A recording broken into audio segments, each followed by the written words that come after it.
At kamusta? Kamusta ang muli sa lahat ng ating mga subscribers, ka-followers, repa-peeps, ka-vapers, at lalo na sa mga bago nating katambayan at kaukayan.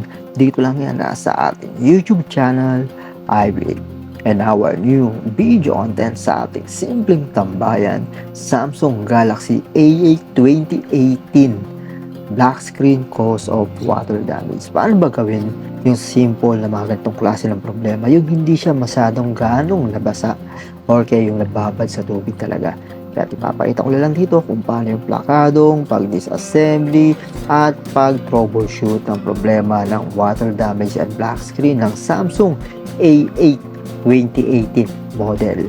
And before we start our video tutorial, don't forget na suportahan, mag-subscribe, like, and share, and tapping our notification bell para updated kayo sa mga ating latest video tutorial dito sa ating YouTube channel, iVape. And our first step ng ating video tutorial, 100% check before disassembly. Mula doon sa pag-disassembly at pagbaklas at paano yung pagtanggal ng mga or how to tear down per spare parts or kaya paano yung pagbaklas ng bawat pyesa ng Samsung Galaxy A8 2018 model.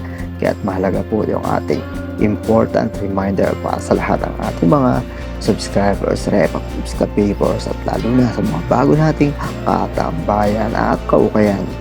Then second step ng ating video tutorial, same pa rin, using heat gun or kaya hair blower para mabaklas ninyo yung back cover ng inyong Samsung Galaxy A8 2018 model. Kaya medyo risky or kaya delikado rin, kaya doble ingat and always be patient. It's not my own decision, it's your own decision, and follow your own risk. And third step ng ating video tutorial, once na full tear down mo na lahat ng spare parts, then kailangan mo first i-disconnect yung battery connector to motherboard ng inyong Samsung Galaxy A8 2018. Then next mo i-disconnect yung LCD screen connector on motherboard ng inyong Samsung Galaxy A8 2018. Ganun lang yung gagawin nyo din. Kung may makikita kayong spotted ng water damage, pwede nyo lang punasan o kaya gamitin toothbrush. Mas maigi kung meron kayong large cleaner o kaya PCB board, water cleaner.